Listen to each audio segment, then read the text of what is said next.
한국불교 금강선언 총재 화란 스님과 함께 알기 쉬운 불교 이야기에 대해 배웁니다. 어제는 부처님의 제자 가운데서 이심전심의 주인공이 되는 마하가섭의 청정행에 대해서 말씀을 드렸습니다.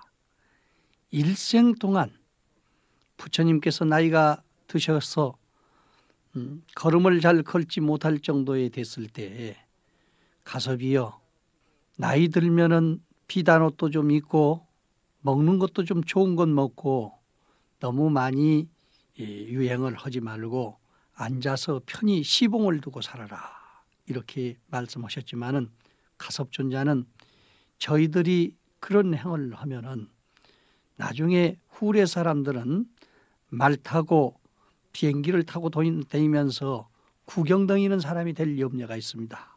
그렇기 때문에 저희들은 몸이 성해서 할 수 있는 데까지는 최선을 다해서 정성을 다하는 수도인이 되겠습니다. 그래서 참 어떤 때는 너무 가난한 마을에 가서 밥으로 들어갔다가 밥 한 숟갈도 얻지 못하고 그날 같이 그 사람들한테 굶고, 또 어떤 데 가서는 뜬물만 얻어서 가지고 와서 잡수시도 하고, 또 어제도 말씀드렸듯이 일생을 두고 부처님께서 그 추포로서 분소이로서 주신 그 옷 한 벌을 가지고 일생을 넉넉한 마음으로 지내신 가섭존자, 참 본받아야 될 그 정신이라고 생각이 됩니다. 오늘은 육사외도에 대해서 말씀을 드리기로 했습니다.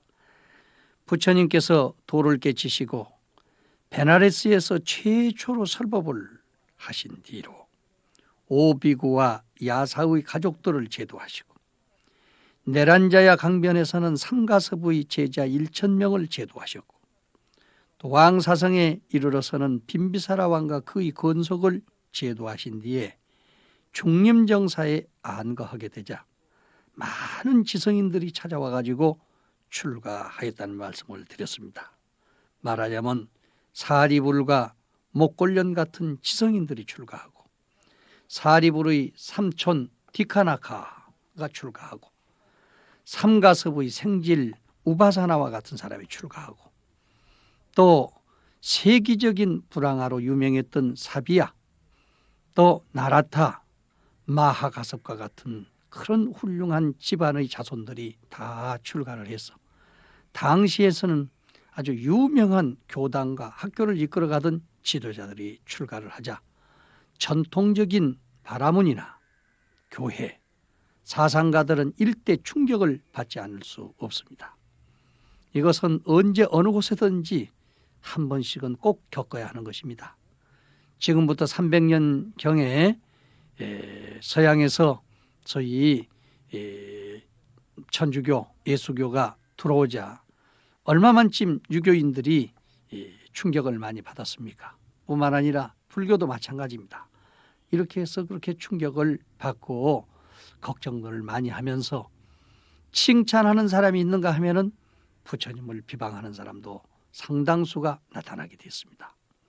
사문고다마는 우리들에게서 자식을 없게 하고 우리들의 집안을 파괴하고 우리들의 후예를 끊게 만든다. 애써서 제자 거느려 놓으니 길러 놓으니까 제자들을 다 뺏어가는 사람이 바로 고다마가 아니냐 해가지고 비방을 하기 시작했습니다. 그러나 지난번에도 내가 말씀드렸듯이 부처님께서는 사무소유법을 가지고서 세상을 살으시기 때문에 누가 비방한다고 해서 거기에 좌우되고 칭찬한다고 해서 흔들리는 그런 분이 아니십니다. 그래서 참 부처님을 비방하고 불자를 헛는 사람들이 많이 있지만은 거기에 좌우되지 않고 철저한 구도정신으로 또 제도정신에 의해서 중생을 보살피고 있었습니다. 당시 인도에는 그 경전마다 조금씩 다릅니다만은 어느 곳에 보면 96종의 외도가 있다. 어느 곳에 보면 62종의 이견을 가진 사람들이 있다.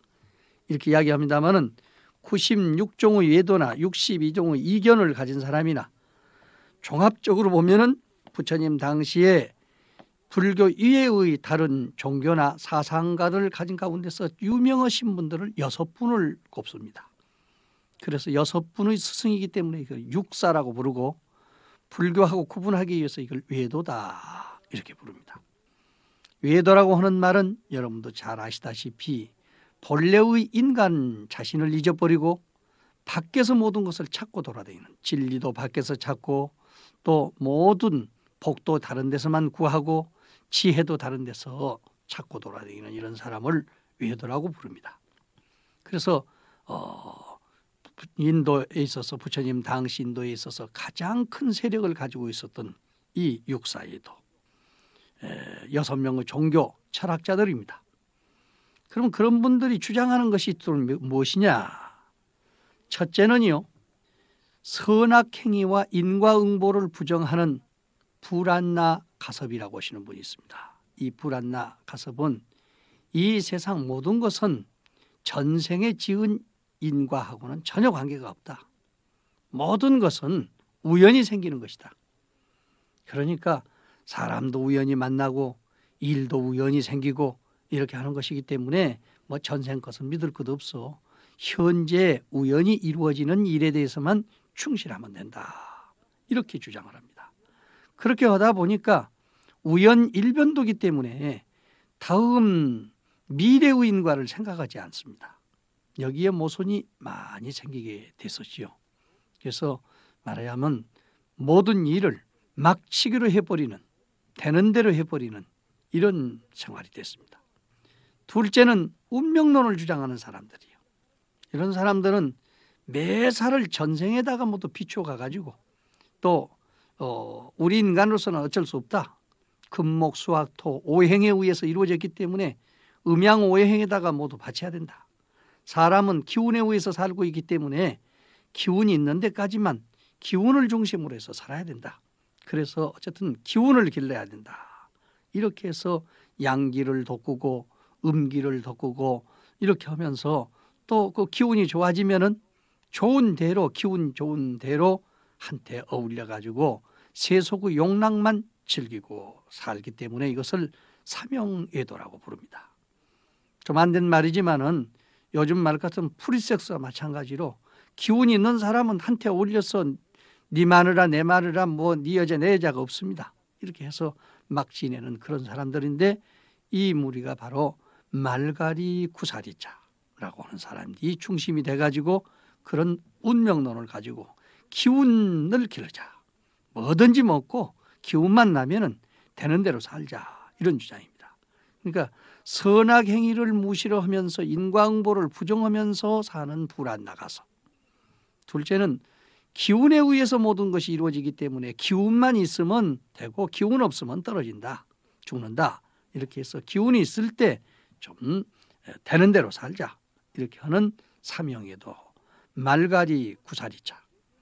세 번째는 궤변으로 모든 사상을 헐뜬 회의론자, 산자야 비라지자. 바로 이분이 소위 사리불가 목걸련의 스승이십니다. 아주 말을 잘하고 궤변을 잘합니다. 저 서양의 궤변 철학가들처럼 어떤 사건이 있으면은 그것을 궤변으로 실용하고 또 잘한 사람이 있으면 그 사상을 가지고 헐뜯으면서 모든 사람들을 의심스럽게 만드는 회의론자가 된단 말이죠. 산사야 비라지자. 말하자면은 목걸련이 아버지 어머니께서 이렇게 돌아가셔서 악도에 떨어져 있는 것 같습니다. 그러니까 그거야 하느님한테 물어봐야지. 모든 재산 하느님한테 다 바치고 너는 하느님의 승려가 돼가지고 사자가 돼가지고 열심히 일하면은 되고 안 되는 것은 하느님한테 맡기면은 결론은 저절은 것이다. 이렇게 했기 때문에 목걸련 존자는 거기 와가지고 수년 동안을 봉사하고 그 소위 그쪽의 제자가 됐지만은 과연 어머니가 천도가 됐는지 안 됐는지를 알 수가 없기 때문에 늘 마음속에 회의가 남아 있습니다. 이것이 회의론자 아닙니까? 그래서 사람들을 항상 무슨 일을 해도 됐는지 안 됐는지 모른단 말이에요. 요즘 말로 같으면은 부모가 나쁜 곳에 빠져 있다. 천도제를 지내라. 그런 천도제를 지냈는데 천도가 됐는지 안 됐는지 본인이 확실히 알 수가 없습니다. 이렇게 되면은 회의론자가 되는 거죠.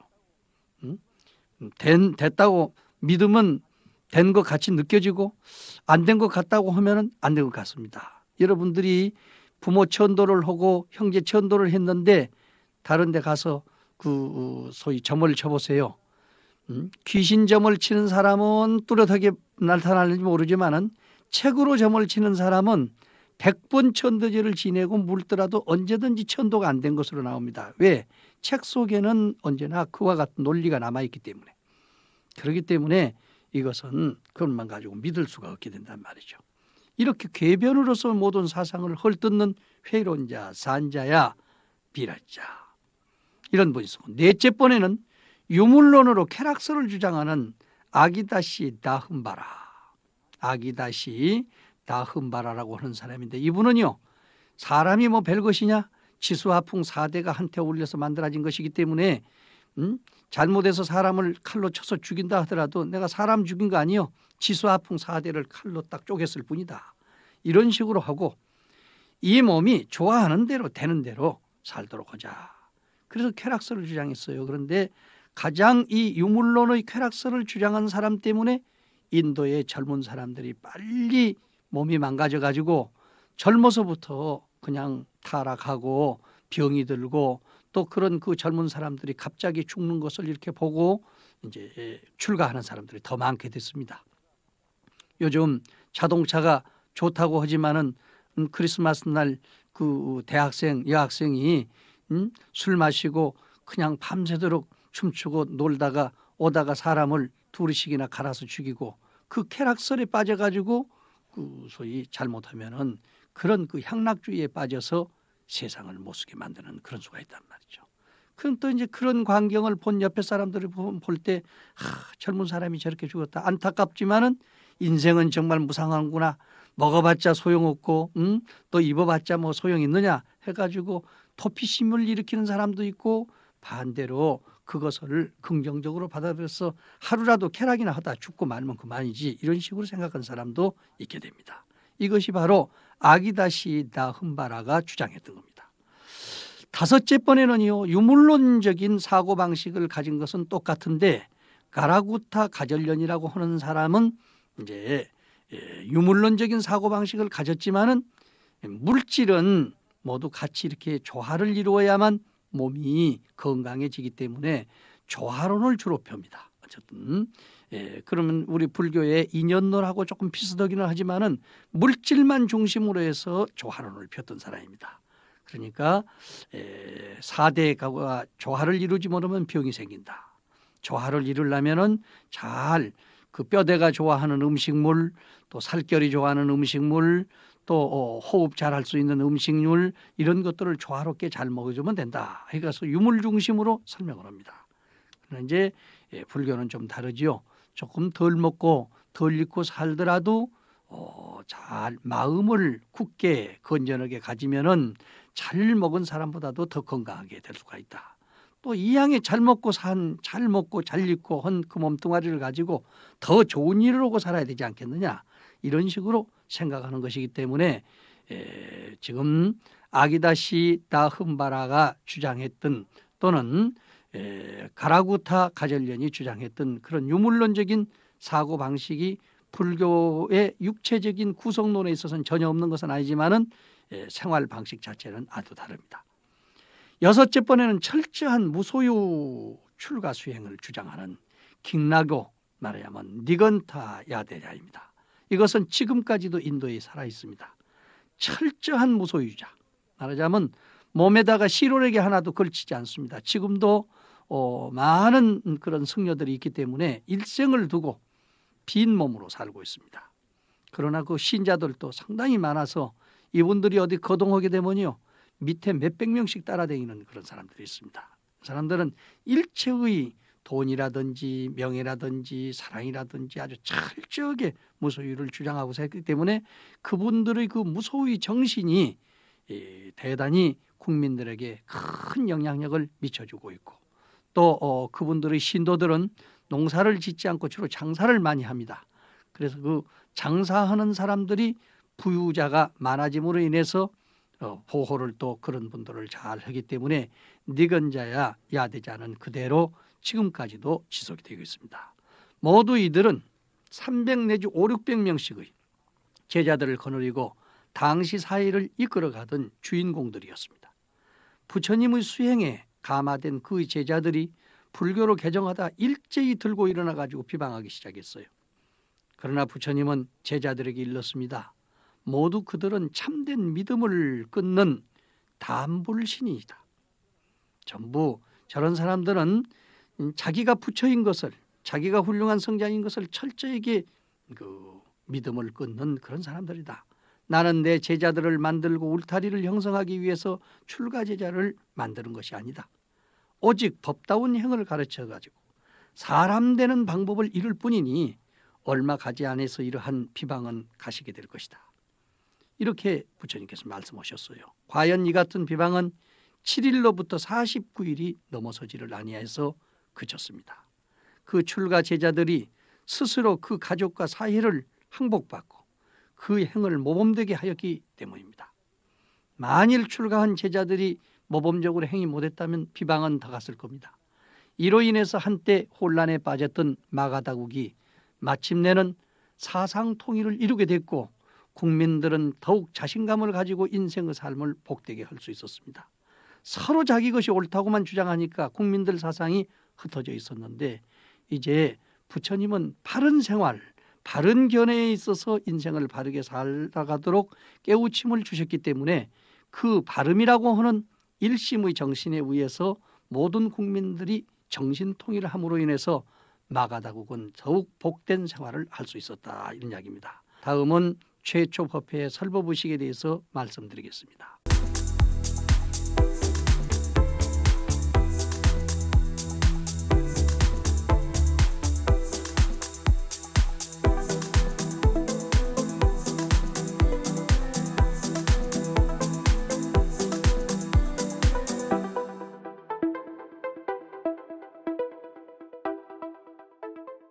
어제는 육사예도에 대해서 말씀을 드렸습니다.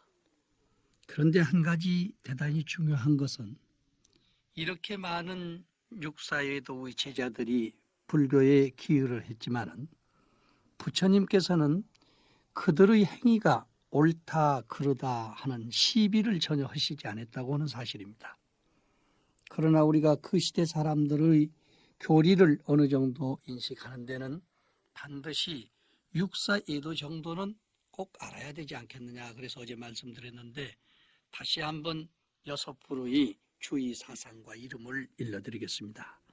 첫째는 선악행위와 인과응보를 부정하는 불안나가섭. 둘째는 운명론을 주장하는 사명외도 말가리 구사리자. 셋째는 궤변으로 모든 사상을 헐뜯는 회의론자 산사야 비라지자.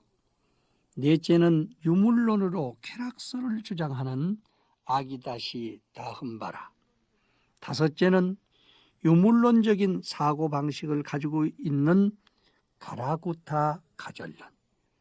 여섯 번째는 철저한 무소유 출가 수행을 주장하고 있는 킹나교의 니건타 야대자. 이 6명이 그때 당시의 모든 사상을 대변하는 대표자들이었었다. 오늘날 우리 사회는 다종교 사회다. 그래서 어떤 종교든지 어떤 사상이든지 인정을 해주고 자기 나름대로 포교를 하도록 지금 일러주고 있습니다. 그렇게 하는 가운데서 좋은 점도 있지만은 삿된 무리들이 삿된 교를 퍼뜨려 가지고 참 세상을 어지럽히는 경우가 있습니다.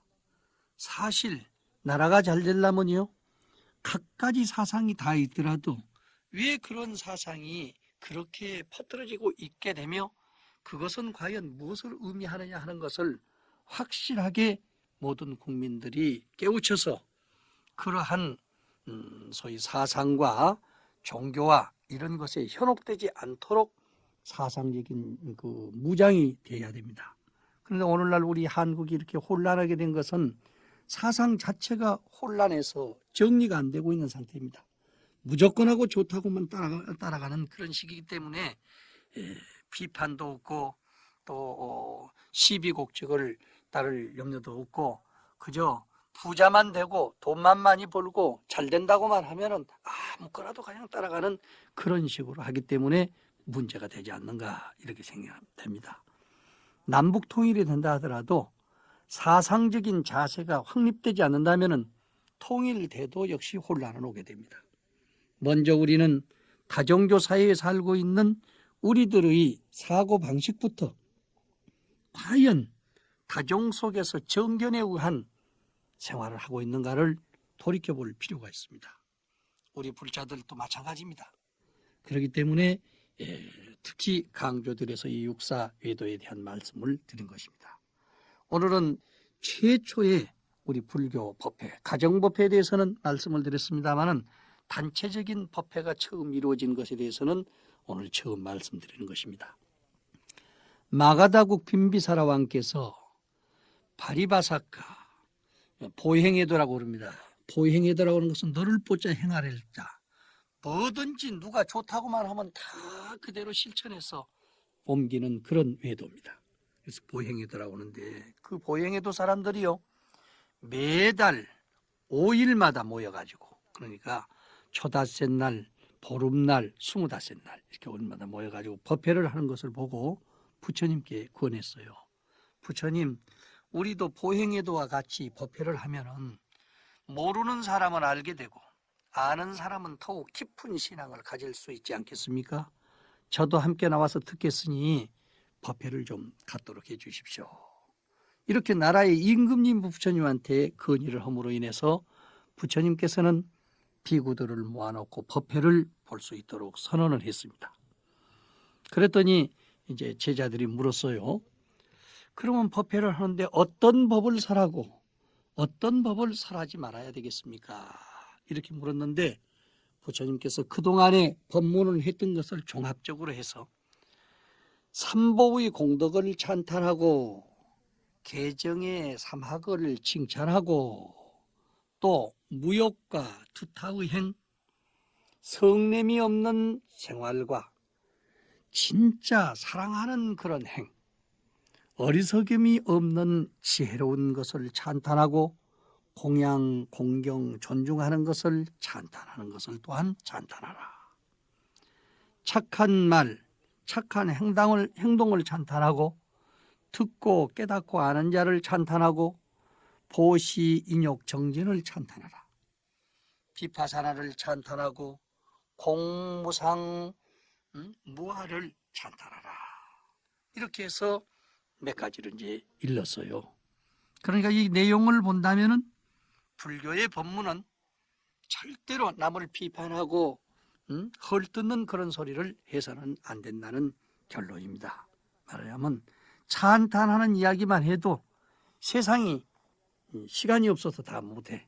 그런데 특히 불법성 삼보를 그 공덕을 중심으로 찬탄하고 개정의 사막을 칭찬하고 또 욕심을 좀 적게 가지고 청정한 범행, 투타의 행을 하는 그런 사람들을 찬탄할 것이며 성내지 않고 사랑하고 어리석지 않고 지혜로운 것을 찬탄하고 어떤 사람을 만나든지 공양 잘하고 공경 잘하고 존중하는 것을 보면은 찬탄해라. 또 그런 것을 찬탄하는 사람들을 더욱 찬탄해라. 착한 말, 착한 행동을 찬탄하고 듣고 깨닫고 하는 자를 찬탄하고 보시하고 인욕하고 정진하는 것을 찬탄해라. 또 비파사나를 찬탄하고 고공무상무아를 찬탄해라 했습니다. 그런데 이렇게 의논하여 결정해 놓으니 말이죠. 듣는 사람은 이 사람에게 가도 그 법문, 저 사람에게 가도 그 법문 이렇게 해가지고 마치 어린아이들이요 합창하는 것과 같게 됐어요. 그리하여 부처님은 대중 가운데서 변제가 있고 아주 그 소위 육군이 뛰어나고 계행이 있는 자들 중심으로 해서 설법을 하게 했습니다. 그러니까 각자 그냥 설법을 하다 보니까 아주 오방나한전이 된 것처럼 질서가 없게 됐기 때문에 첫째는 그래도 그 몸이 불구가 되지 않고 건강한 그런 몸을 가지고 누가 봐도 모범적인 사람이 중심이 되도록 그래서 육군이 아주 뛰어나게 생긴 사람이 중심이 오고 또 그런 그 인품을 가졌다 하더라도 아주 그냥 행동이 난잡하면 안 돼. 그래서 계행이 철저한 사람이 중심이 돼서 설법을 하고 또 말을 질서 있게 잘하는 사람이 중심이 돼서 설법을 해라. 이렇게 됐습니다. 그런데 그 장소가요. 너무 춥고 먼지가 나고 비바람을 피할 수가 없게 됐습니다. 여러 사람이 모여서 해야 되기 때문에 그래서 될 때는 할 수 없이 풀이나 나무 천막으로서 그것을 차단을 하라고 그랬습니다. 이것이 법당이 만들어지게 된 동기입니다. 그러니까 법문을 하는데 사람들이 한테 모이는데 어떤 때는 바람이 불고 비가 들이치고 이렇게 하면은 추워서 견딜 수 없기 때문에 거기다가 풀이나 나무나 이런 것으로서 장막을 치고 이렇게 하라고 그랬어요. 그래서 이제 비구 스님들은 법당을 세우고 땅에다가 또 진흙을 바르고 그래서 법당에서 외우고 읽으며 경행함으로써 경행을 했습니다. 그런데 그렇게 하다가 보니까 먼지 때문에 발이 더럽게 됐어요. 그래서 할 수 없이 발을 씻는 세조의식이 생기게 됐습니다. 매일 법당에 들어오는 사람은 매일 발을 씻고 꼭 들어오도록 해라. 맨발 벗고 사는 사람들이기 때문에 그때 당시는 모두 그렇지요. 그래서 법당에 들어올 때는 반드시 발을 씻고 들어오도록 해라. 또 아울러서 먼지를 예방하기 위해서요. 향물로 땅에 뿌리게 되고 또 인도에서는 소똥을 가지고 그 소위 장식을 잘합니다. 그래서 소똥을 땅바닥에다가 바르고 그 위에다가 풀이나 산대를 깔기도 했습니다. 그런데 이제 그 소똥을 깔고 하다 보니까 나중에 소똥이 바짝 마를 것 같으면 또 거기서 먼지가 나게 됩니다. 그래서 참 법당이라고 만들어 놓은 것이 여러 가지로 걱정거리가 많이 생기게 됐어요. 뿐만 아니라 어떤 분은요.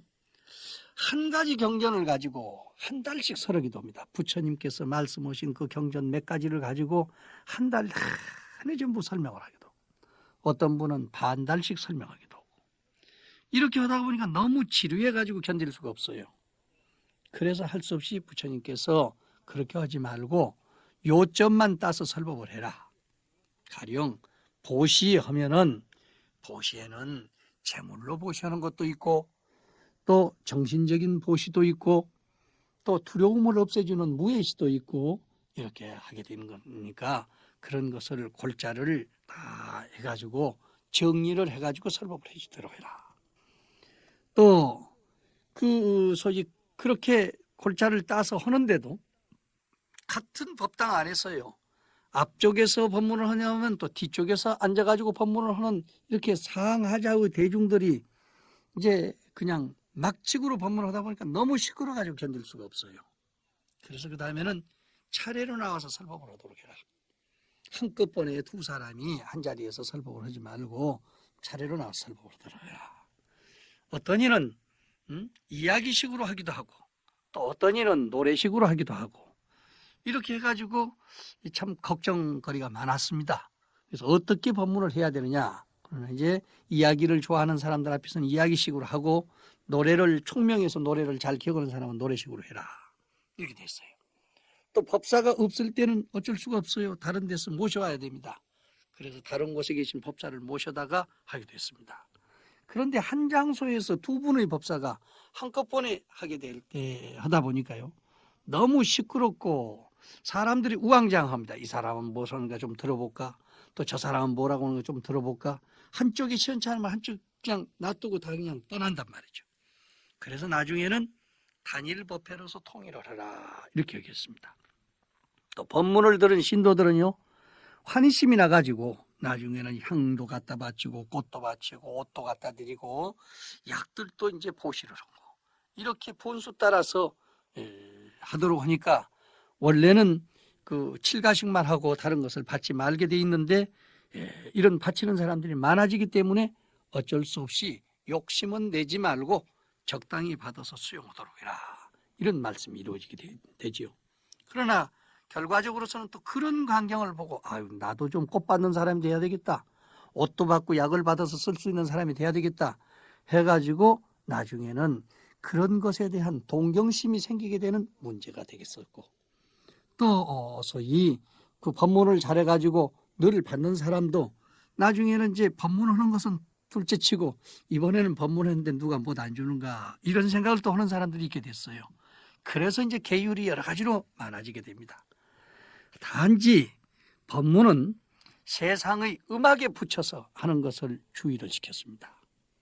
그렇게 잘못하다 보면 첫째는 그 노래에 물들기 쉽고, 둘째는 듣는 자들을 물들게 하고, 셋째는 노래에 맞추다 보니 법문의 글귀도 빠뜨릴 염려가 있고, 넷째는 속인들의 비방을 받을 염려가 있고, 다섯째는 미래 사람들을 속되게 만들 염려가 있으므로 이렇게 주의를 주셨습니다.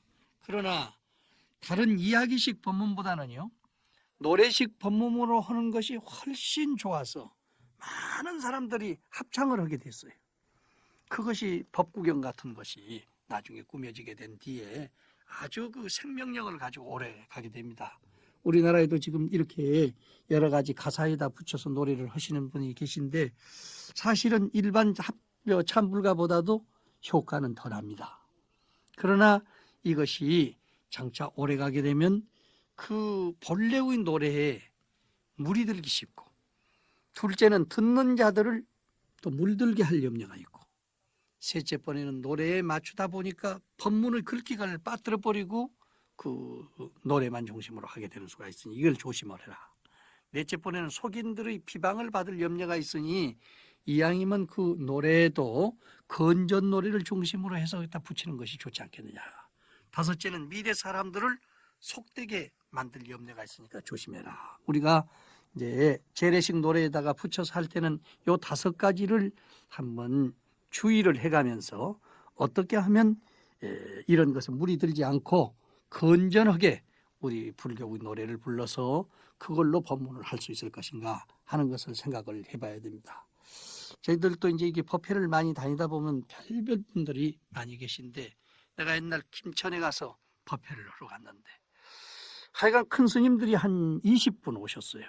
그래서 이제 그 큰 스님 법문을 골고루 들어야 되는데 너무 많은 시간을 넣다 보니까 이제 지루하게 됐습니다. 그런데 한 그 스님께서 올라오셔서 법문을 다 하시고, 나는 사실 여기 올 사람도 아닌데 친구 따라서 강남 왔는데 와서 보니까 이렇게 사람도 많이 모이고 했는데 시간이 다 됐으니까 나는 법문 마치고 가네 하고 나가신단 말이죠. 그러니까 그분 따라왔던 신도들이 전부 따라 나가요. 그 다음에 법문하시려는 분이 혼란이 오지 않아요. 그러니까 거기서 그 다음번에 법문하시는 분이 내 법문 안 듣고 나가는 사람은 다 지옥 간다 또 이렇게 하시더란 말이죠. 그래서 아주 참 박장대소간한 그런 일이 있습니다마는 부처님 당시에도 이런 일이 생겼어요. 그렇기 때문에 우리가 그 법문이라고 하는 것은 질서가 첫째 있어야 되고, 또 지도하는 사람이 법다워야 됩니다. 자기 중심이 돼서는 안 돼. 법이 중심이 돼야 된단 말이에요. 그리고 주는 물건이나 또 바치는 사람의 마음 자세가 너무 상을 내는 식으로 하게 되면은 부처님 법은 절로 도망가 버립니다. 그래서 어느 곳에 가든지 주고받는 것에 부담이 없어야 돼. 법문을 하는 것도 부담이 없어야 되고, 또 소위 법사비나 거마비를 받는 것도 상대방이 부담이 없도록 해야 되는데 그거 참 조정하기가 어려워요. 나 이런 것을 볼 때 부처님 당시에도 이랬는데 우리들이 이걸 보고 고쳐나가지 못한다면은 불경을 공부한 보람이 어디 있겠습니까?